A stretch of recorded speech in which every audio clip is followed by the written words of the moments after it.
સમાચારો જોઈએ વિગતવાર ને સૌથી પહેલા વાત કરીએ એ સવાલ સાથે કે વિદ્યાર્થીઓએ ભણવું કે પછી ઉધામા કરવા, કારણ કે એવી ચાર ઘટના એક જ દિવસમાં એક સાથે બની કે જેમાં વિદ્યાર્થીઓને ક્યાંક ફી માટે હોબાળો કરવો પડ્યો તો ક્યાંક કોઈ બીજા કારણોસર, અને એ ચાર દ્રશ્યો તમારા ટીવી સ્ક્રીન ઉપર છે। ચાર જગ્યાએ હોબાળા થયા। નિરમા યુનિવર્સિટીમાં હોબાળો થયો, MS યુનિવર્સિટીમાં વિરોધ થયો, યુનિવર્સિટીની કામગીરી ખોરંભાઈ ગઈ અને રાજકોટની અંદર પણ વિરોધ પ્રદર્શન થયું। અને આ બધા જ શિક્ષણના ધામ છે, વિદ્યાના ધામ છે, અને અહીંયા હોબાળો થતા શિક્ષણ કાર્ય ઉપર મોટી અસર પડી રહી છે।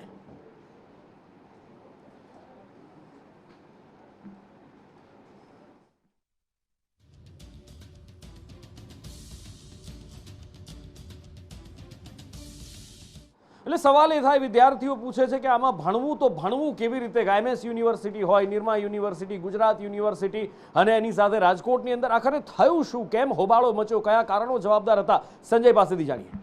જી નુપુર, વિદ્યાનો ધામ શરૂઆતમાં અત્યારે નવું શૈક્ષણિક સત્ર શરૂ થઈ ચૂક્યું છે ને એ દરમિયાન શરૂઆતમાં જ હોબાળાઓ, યુનિવર્સિટી હોય, સ્કૂલ હોય કે કોઈ પણ ક્ષેત્ર શૈક્ષણિક સંકુલ હોય ત્યાં હોબાળા તો જોવા મળી રહ્યા છે। ક્યાંક ફીના વધારાના કારણે તો ક્યાંક કર્મચારીઓને છૂટા કરી દેવાતા આ હોબાળાઓ અત્યારે થઈ રહ્યા છે। ગુજરાત યુનિવર્સિટીની અંદર જે છે એ કોન્ટ્રાક્ટ કર્મચારીઓ હતા તેમને છૂટા કરી, તેમનો કોન્ટ્રાક્ટ રિન્યુ ન થતા 300 જેટલા કર્મચારી એક સાથે અત્યારે ઘરે બેઠા છે। અને જે એડમિશન પ્રક્રિયા અત્યારે ચાલી રહી છે તે દરમિયાન જ કામગીરી જે ખોરંભાઈ ચૂકી છે, કારણ કે વિદ્યાર્થીઓ પોતાના એડમિશન લેવા આવે છે પરંતુ ત્યાં સ્ટાફ જ નથી, તો વિદ્યાર્થીઓ એડમિશન કોણ આપશે? આટલા સ્ટાફનું એડમિશન જે પ્રક્રિયા હતી રિન્યૂ કરવાની, કોન્ટ્રાક્ટ રિન્યૂ કરવાનું, એ યુનિવર્સિટી સાવ ભૂલી ગઈ હોય તેવું લાગ્યું, કારણ કે શૈક્ષણિક સત્ર સમાપ્ત થયું ત્યારબાદ આ કામગીરી થઈ જ નહીં।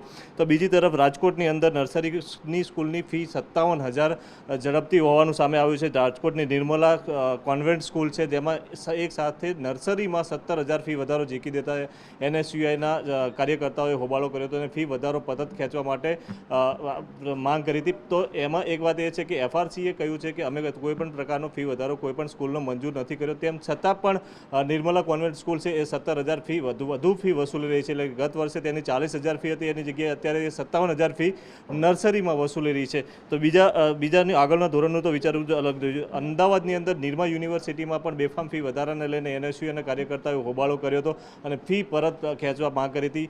તો બીજી તરફ MS યુનિવર્સિટી વડોદરા છે, ત્યાં કોન્ટ્રાક્ટ કર્મચારીઓ હતા તેમને એક સાથે છૂટા કરી દેવા હતા અને એ કોન્ટ્રાક્ટ અન્ય કંપનીને આપવાની અત્યારે બેઠક ચાલી રહી હતી, ત્યારે કોન્ટ્રાક્ટ કર્મચારીઓ જેમને છૂટા કરી દેવા હતા, જેમને ધરણા ઉપર બેઠા હતા થોડા સમય પહેલાં, તે કોન્ટ્રાક્ટ કર્મચારીઓ ત્યાં પહોંચ્યા હતા અને ત્યાં હોબાળો કરી અને પોતાને કામ ઉપર લેવા માટે, ફરીથી કામ ઉપર લેવા માટે માંગ કરી હતી। એટલે કોઈ પણ શૈક્ષણિક સંકુલો હોય, શૈક્ષણિક સંસ્થાઓ હોય, અત્યારે હાલ ત્યાં હોબાળોનો શિક્ષણ કરતાં બીજા અન્ય વિવાદોને કારણે વધારે ચર્ચામાં આવી રહી છે।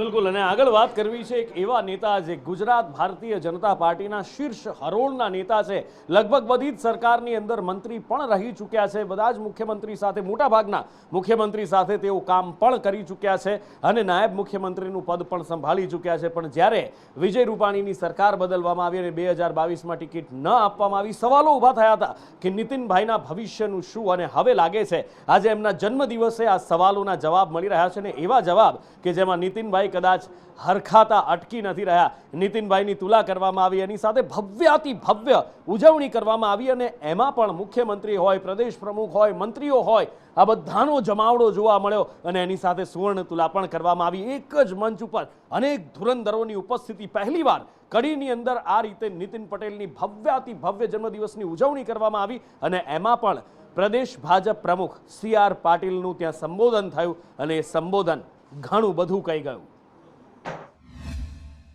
મારા કરતા 1 વર્ષ નાના છે, 1 વર્ષ નાના છે હું। મારા 68 પૂરા થયા, 69માં પ્રવેશ થયો, એમના 67 પૂરા થયા, 68માં પ્રવેશ થયા।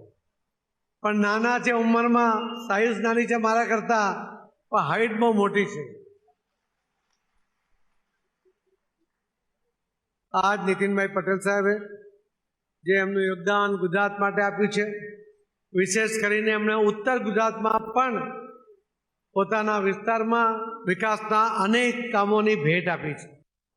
એટલે સી.આર. પાટીલના એ સંબોધનના કેટલાક અંશ હતા, પણ ઘણી બધી વાતો એમણે કરી કે નીતિનભાઈ હિન્દી પણ શીખી રહ્યા છે અને આગળ જતાં નીતિનભાઈ ઉપર બહુ મોટી જવાબદારી વગેરે વગેરે વાતો કરી. એટલે આ ઉજવણી છે, આ સંબોધન છે, નીતિનભાઈ માટે આ કહેવાયેલા શબ્દો અને એમના માટે કરાયેલી આ ઉજવણી, આ પ્લેટફોર્મ શું સૂચવે છે આગામી સમયની અંદર નીતિનભાઈનું ભવિષ્ય શું હોઈ શકે, ક્યાં હોઈ શકે નીતિનભાઈ? ઘણા બધા અટકળો અને તાગ લગાવાઈ રહ્યા છે. હિરેન પાસેથી વિગતે જાણીએ. હિરેન,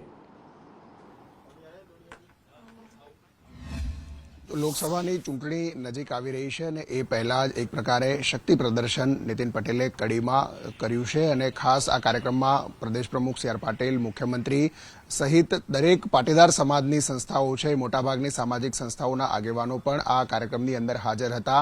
દર વર્ષે સામાન્ય રીતે રક્તદાન કેમ્પ નીતિન પટેલના જન્મદિવસ પર કરવામાં આવે છે, પરંતુ આ વખતે એક શક્તિ પ્રદર્શન રૂપે કાર્યક્રમ હતો અને આ જ કાર્યક્રમમાં પ્રદેશ પ્રમુખ સી.આર. પાટીલે પણ ઘણા બધા સંકેત આપ્યા હોય તે પ્રકારની તેમની સ્પીચ દેખાઈ.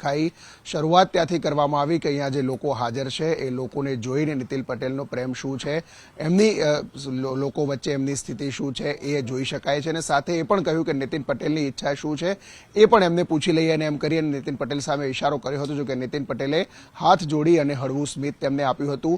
ત્યારબાદ ઉત્તર ગુજરાતમાં સૌથી વધુ કોઈ મજબૂત હોય તો નીતિન પટેલ છે એ પ્રકારની વાત પણ કરી.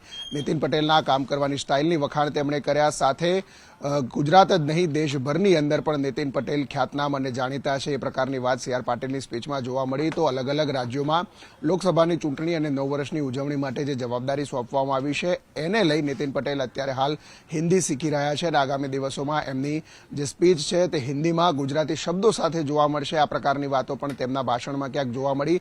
એટલે એક પ્રકારે શક્તિ પ્રદર્શનની સાથે સી.આર. પાટીલે પણ ઘણા બધા સંકેત આપ્યા છે. જો કે રાજનીતિમાં આ સંકેતો ક્યારેક સાચા પણ હોય છે અને ક્યારેક એનાથી બિલકુલ વિરુદ્ધ પણ હોય છે. જો કે નીતિન પટેલ એકદમ ઉત્તર ગુજરાતમાંથી આવતા અને પાટીદાર ચહેરો છે, સૌથી સિનિયર નેતા ભારતીય જનતા પાર્ટીના છે, એમના માટે પાર્ટીએ શું વિચાર્યું છે જે લોકસભા સમયે ધ્યાનમાં આવશે. પરંતુ અત્યારે હાલ તો સી.આર. પાટીલના આ નિવેદનથી તેમનું કદ વધ્યું હોય તે પ્રકારની સ્થિતિ દેખાઈ રહી છે. બિલકુલ, નીતિન પટેલનું એક બાજુ કદ વધી રહ્યું છે. ભારતીય જનતા પાર્ટી તડામાર તૈયારીઓમાં લાગી ગઈ છે 2024ની લોકસભાની ચૂંટણીની. આ બાજુ કોંગ્રેસે પણ કમર કસી છે, કારણ કે માસ્ટર સ્ટ્રોક માર્યો છે પ્રદેશ પ્રમુખ બદલીને અને એ પછી હાઈકમાન્ડ સાથે દિલ્હીની અંદર ગુજરાતના નેતાઓ, ગુજરાત કોંગ્રેસના નેતાઓ સાથે બેઠક પણ થઈ અને આ બેઠક પછી વિધાનસભામાં કોંગ્રેસના નેતા અમિત ચાવડા સાથે સંદેશ ન્યૂઝે બેઠક વિશે ખાસ વાતચીત કરી. સહયોગી સંવાદદાતા અજય યાદવે અમિત ચાવડા સાથે ચર્ચા કરી. गुजरात कांग्रेस नेताओं की मल्लिकार्जुन खड़गे के साथ बैठक खत्म हो गई है. हमारे साथ बातचीत करने के लिए अमित चावड़ा जी हैं. सर, क्या कुछ बातें हुई यहाँ पे? આજે ગુજરાત કોંગ્રેસના તમામ અમારા વરિષ્ઠ આગેવાનોની સાથે આદરણીય ખડગે સાહેબ, સંગઠન મહામંત્રી કેસી વેણુગોપાલજી અને જે પ્રોપર્ટીની તમામ જવાબદારી સંભાળે છે એવા બંસલ સાહેબ સાથે બધાની મીટિંગ થઈ છે. अच्छा, शक्ति सिंह गोहिल गुजरात कांग्रेस के अध्यक्ष बनाए गए हैं कि आपको क्या उम्मीद है कि 2024 का जो लोकसभा चुनाव है, इनकी अगुवाई में पूरी टीम अलग अलग गुटों में बंटने के बजाय एक साथ लड़ेगी या वही डिवीजन दिखेगा जो पहले विधानसभा चुनाव में देखने को मिल रहा था? શક્તિસિંહભાઈ અનુભવી વ્યક્તિ છે, એમણે સંગઠનનો પણ અનુભવ છે, અલગ અલગ રાજ્યોમાં પણ કામ કર્યું છે અને ગુજરાતમાં પણ વિધાનસભા પક્ષના નેતા તરીકે પણ સારું કામ કર્યું છે. ત્યારે બધા આશા રાખીએ કે બધા સાથે મળીને આ સંગઠનને વધારે મજબૂત બનાવીશું. कि कहा गया था कि 20 तारीख यानी 20 तारीख तो अब बीत चुकी है, 20 तारीख तक न सिर्फ अध्यक्ष मिल जाएगा गुजरात कांग्रेस को बल्कि प्रभारी भी मिल जाएगा. तो प्रभारी के बारे में क्या अभी तक अपडेट है?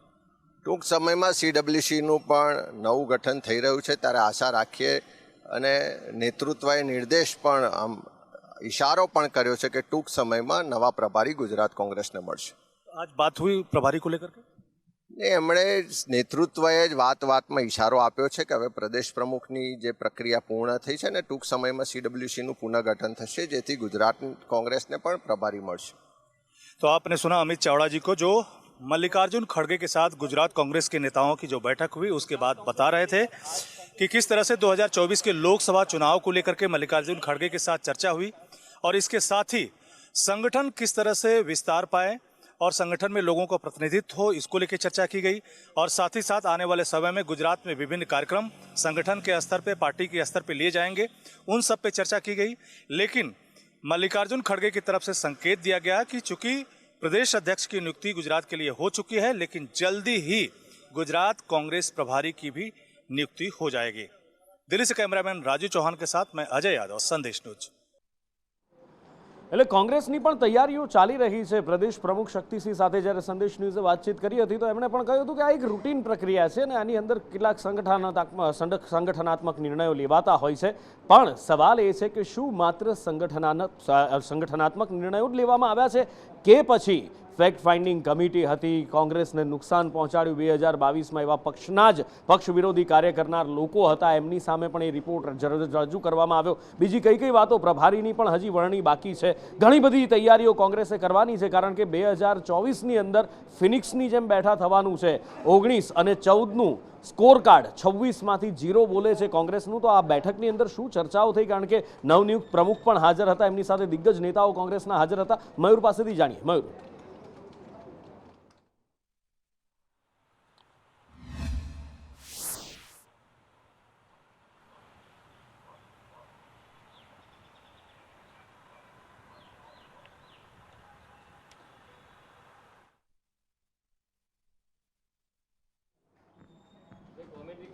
લાગે છે કે સંપર્ક કપાઈ ગયો છે મયુર સાથે. અમે સંપર્ક કરવાનો પ્રયત્ન કરી રહ્યા છીએ. પણ કોંગ્રેસની મિલકત અંગે પણ ચર્ચા થઈ, ઘણી બધી ચર્ચાઓ થઈ છે. શક્તિસિંહ ગોહિલ પણ ત્યાં હાજર છે અને આ બેઠક પહેલા સંદેશ ન્યૂઝે જ્યારે વાતચીત કરી હતી તેમણે કહ્યું હતું શક્તિસિંહ ગોહિલે કે સંગઠનાત્મક ચર્ચાઓ કરવાની હોય છે. પૂર્વ પ્રમુખ જગદીશ ઠાકોર પણ હાજર હતા. શું શું ચર્ચાઓ થઈ વિગતે જાણીએ મયુર પાસેથી. મયુર જોડાઈ ચૂક્યા છે. મયુર, બિલકુલ તમામ પ્રકારે કોંગ્રેસને બેઠી કરવા માટેની ચર્ચા હતી અને આ ચર્ચાની અંદર તમામ અગ્રણી નેતાઓ હતા. લક્ષ્ય છે કે આગામી 2024ની અંદર લોકસભાની ચૂંટણીની અંદર કોંગ્રેસ ઉત્કૃષ્ટ દેખાવ કરે. જે પ્રકારે છેલ્લી 2 ચૂંટણીની અંદર કોંગ્રેસનો દેખાવ સામાન્ય રહ્યો છે, શૂન્ય પરિણામ આવ્યું છે, પરંતુ આ વખતે કંઈક કરી છૂટવાની ભાવના સાથે તમામ કાર્યકર્તાઓ છે તેમને જોડવામાં આવે, ગ્રાઉન્ડ લેવલ ઉપર કામ કરવામાં આવે. આ તમામ બાબતોની ચર્ચા છે. જો કે આ ચર્ચા પ્રાથમિક રૂપથી છે અને કોંગ્રેસની અંદર જે પ્રકાર રહ્યું છે કે જ્યારે ચૂંટણી આવે છે ત્યારે તે અલગ અલગ ગુટની અંદર કામ કરતી હોય છે. તો આ પ્રકારની સ્થિતિ 2024ની અંદર ના થાય તે માટેની કવાયત હોવાનું કહેવાઈ રહ્યું છે. બિલકુલ, એટલે હવે જોવાનું એ છે કે શું થાય છે, કોંગ્રેસ કેવી રીતે ઊભી થાય છે. અને એનું કારણ એ છે કે 2022ની ચૂંટણીમાં માત્ર 17 પર સમેટાઈને કોંગ્રેસ રહી ગઈ હતી અને આ પહેલાની 2 લોકસભાની અંદર ખાતું પણ ખોલાવી નથી શકી. એટલે હવે જોવાનું એ છે કે ધરમૂળથી પરિવર્તન કોંગ્રેસની અંદર આવી રહ્યા છે. શક્તિસિંહ પણ દાવો કરી રહ્યા છે કે એમના પ્રમુખ બનતા જ જે જૂથબંધીઓ હતી એ બધી ખતમ થઈ ગઈ છે. આવનારો સમય બતાવશે. પણ સાથે જ ઉકળાટ, બફારો, એટલે રાજકીય નહીં, મને તમને જે અનુભવાય છે એની વાત કરી રહ્યો છું. વાતાવરણનો ઉકળાટ, બફારો કંઈક એવા સંકેત આપે છે કે હવે વરસાદ નજીકમાં છે. પણ હવામાન વિભાગ કહે છે ચોમાસું દૂર છે. જો ચોમાસું દૂર છે તો વરસાદ નજીકમાં કેવી રીતે, ક્યારે વરસાદ આવી શકે છે અને ક્યારે આપણે જેની રાહ જોઈએ છીએ આ બફારા ઉકળાટમાંથી આપણને મુક્તિ મળે, શું કહે છે હવામાન વિભાગ એ જોઈએ.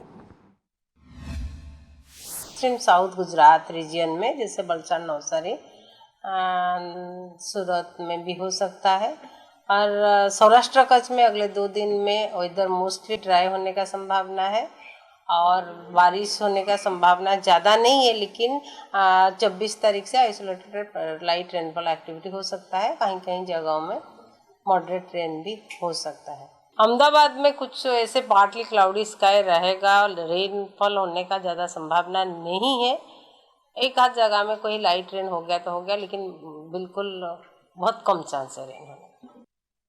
એટલે આગામી 5 દિવસ વરસાદની સંભાવના છે પણ બહુ ભારે વરસાદની સંભાવના નથી. જો કે ચોમાસું કેટલે દૂર રહ્યું છે અને આ વરસાદ માટે કઈ સિસ્ટમ જવાબદાર છે, શું છે, ક્યાં કેટલો વરસાદ પડી શકે છે, આયુષી પાસેથી જાણીએ. આયુષી, બિલકુલ નુપુર, જે રીતે હાલ કોઈ પણ વરસાદી સિસ્ટમ સક્રિય નથી, પરંતુ જે ભેજ આવી રહ્યો છે તેના કારણે આગામી 5 દિવસ છૂટો છવાયો વરસાદ છે તે પડી શકે છે. અરબ સાગરની અંદર હાલ ચોમાસું અટકી પડ્યું છે. જો કે બીજી તરફ બંગાળની ખાડીમાં જે ચોમાસું આગળ વધ્યું છે તેનાથી વરસાદી સિસ્ટમો હવે બનવા લાગી છે અને તે મધ્યપ્રદેશ સુધી પહોંચી ગઈ છે. આ વરસાદી સિસ્ટમ જ્યારે ગુજરાત ખાતે આવશે ત્યારે આગામી જે 3 દિવસ બાદ એટલે કે 25 અને 26 તારીખે દક્ષિણ ગુજરાત અને મધ્ય ગુજરાતના કેટલાક ભાગોમાં વરસાદ પડી શકે. વરસાદની હવામાન વિભાગનું કહેવું છે કે 5 દિવસ વરસાદ છૂટો છવાયો પડી શકે છે. અંબાલાલે પણ ચોમાસાને લઈને આગાહી કરી છે. શું કહે છે હવામાન શાસ્ત્રી અંબાલાલ પટેલ, હવે એ જુઓ.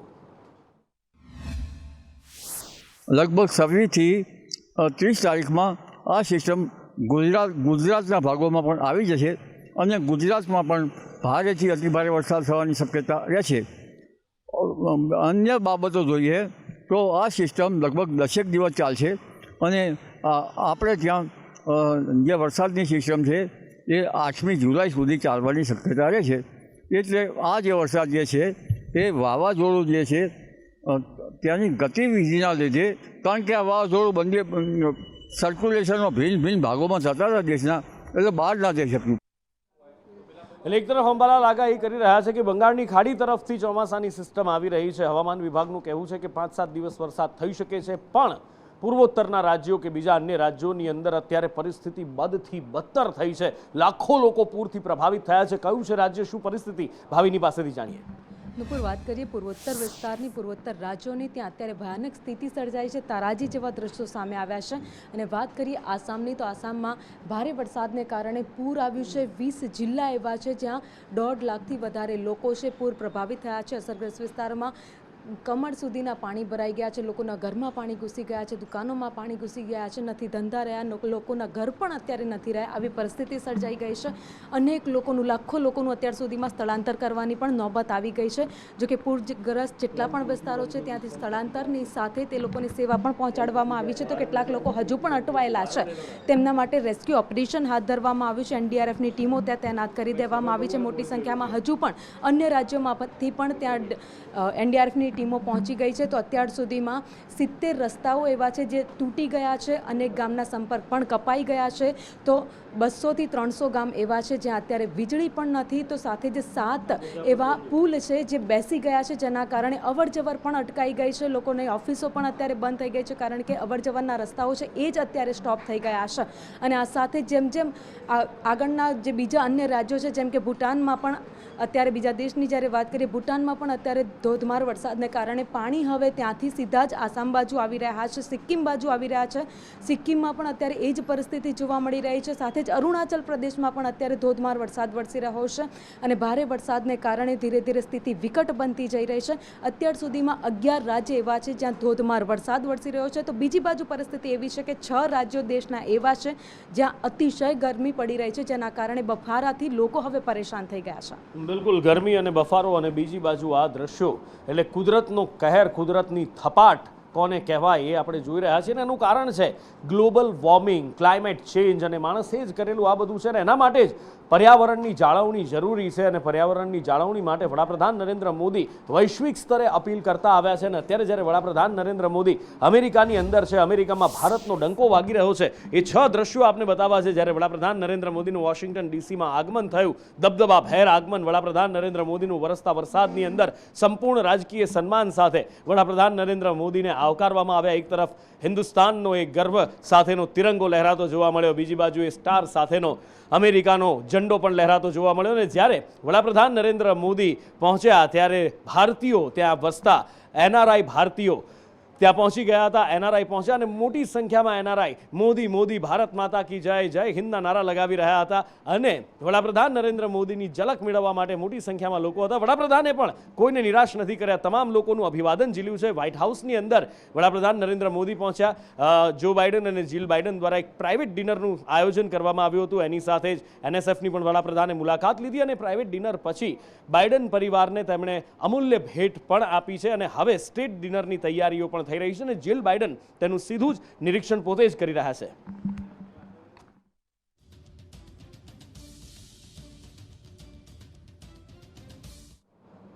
એટલે વડાપ્રધાન નરેન્દ્ર મોદી પ્રથમ રાજકીય પ્રવાસ પર અમેરિકામાં છે. અને અમેરિકાનો આ પ્રથમ રાજકીય પ્રવાસ, અને એમાં પણ ભારતનો દબદબો દેખાઈ રહ્યો છે, ભારતની શાન ઝળકી રહી છે, નવા ભારત, ન્યૂ ઇન્ડિયાની ઝલક જોવા મળી રહી છે. વડાપ્રધાનનો અત્યાર સુધીનો કાર્યક્રમ અને કેવો ભારતનો દબદબો જોવા મળ્યો, અને આગામી કાર્યક્રમ વિશે જાણીએ અજય યાદવ પાસેથી. અજય,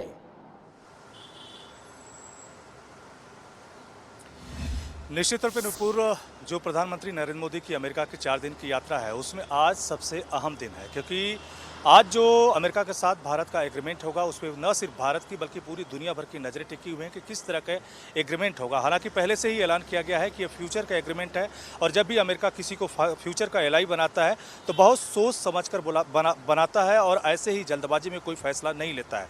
खैर, जो प्रधानमंत्री नरेंद्र मोदी स्टेट विजिट पे हैं, तो आज के कार्यक्रम खास से अहम है, क्योंकि न्यूयॉर्क से वाशिंगटन डीसी प्रधानमंत्री नरेंद्र मोदी पहुंच चुके हैं और जब वाशिंगटन डीसी पहुंचे तो एयरपोर्ट पे उनका न सिर्फ भव्य स्वागत किया गया बल्कि अमेरिकी सेना की जो आर्मी बैंड है उसकी तरफ से धुनें बजाई गई। खास करके भारत और अमेरिका का जो राष्ट्रगीत है उसको बजाया गया, दोनों देशों के झंडे को लहराया गया। और जब प्रधानमंत्री नरेंद्र मोदी वहाँ से वाशिंगटन डीसी के लिए खास करके व्हाइट हाउस के लिए रवाना हुए तब जो भारतीय हैं या बड़ी संख्या में जो नरेंद्र मोदी को चाहने वाले लोग हैं वो सड़कों के किनारे खड़े होकर के प्रधानमंत्री नरेंद्र मोदी के न सिर्फ नारे लगाते रहे बल्कि भारत के जयकारे करते हुए नजर आए। और आज के अगर कार्यक्रम की बात करें तो 7:30 बजे यानी भारतीय समय के अनुसार 7:30 बजे व्हाइट हाउस में प्रधानमंत्री नरेंद्र मोदी के स्वागत से कार्यक्रम की शुरुआत होगी और भारतीय समय अनुसार 8:30 बजे प्रधानमंत्री नरेंद्र मोदी और जो बाइडेन के बीच एग्रीमेंट होगा। और इसके अलावा 12:15 बजे यानी रात को जो भारतीय समय अनुसार जो अमेरिकन कांग्रेस है उसको प्राइम मिनिस्टर के द्वारा संबोधित किया जाएगा। फिर स्टेट का जो डिनर है वो दिया जाएगा। વડાપ્રધાન નરેન્દ્ર મોદી સ્ટેટ ડિનરમાં સામેલ થવાના છે ત્યારે વડાપ્રધાન માટે જે સ્ટેટ ડિનરનું આયોજન કરવામાં આવ્યું છે શું છે સ્ટેટ ડિનર અને કેવી તૈયારીઓ તેની છે કિન્નરી પાસેથી જાણીએ। બિલકુલ નુપુર, પ્રધાનમંત્રી મોદી જ્યારે અમેરિકાના મહેમાન બન્યા છે ત્યારે તેમના માટે ખાસ સ્ટેટ ડિનરનું આયોજન કરવામાં આવ્યું છે। રાષ્ટ્રપતિ જો બાઇડન અને જીલ બાઇડન દ્વારા પ્રધાનમંત્રી માટે થઈને ખાસ ડિનરનું આયોજન કરાયું છે જેમાં શાકાહારી ભોજન રહેશે, મિલેટને વધારે પ્રાધાન્ય આપવામાં આવ્યું છે। જે શેફ છે અમેરિકાના પ્રખ્યાત નીના કાર્ટેસ, તે ઉપરાંત એક્ઝિક્યુટિવ શેફ વ્હાઇટ હાઉસના તે ભોજન તૈયાર કરવાના છે અને ભારતના રાષ્ટ્રીય પક્ષી મોરની થીમ પર આ સમગ્ર સ્ટેટ ડિનરનું આયોજન કરવામાં આવ્યું છે અને આ ડિનરની અંદર પ્રધાનમંત્રી મોદીને એ વ્યંજનો પીરસવામાં આવશે કે જે અમેરિકામાં આ જે શેફ છે તેમના દ્વારા ખાસ તૈયાર કરવામાં આવશે। બિલકુલ, અને આ સાથે જ વોર રૂમમાં અત્યારે સમય થયો છે આપનાથી વિદાય લેવાનો।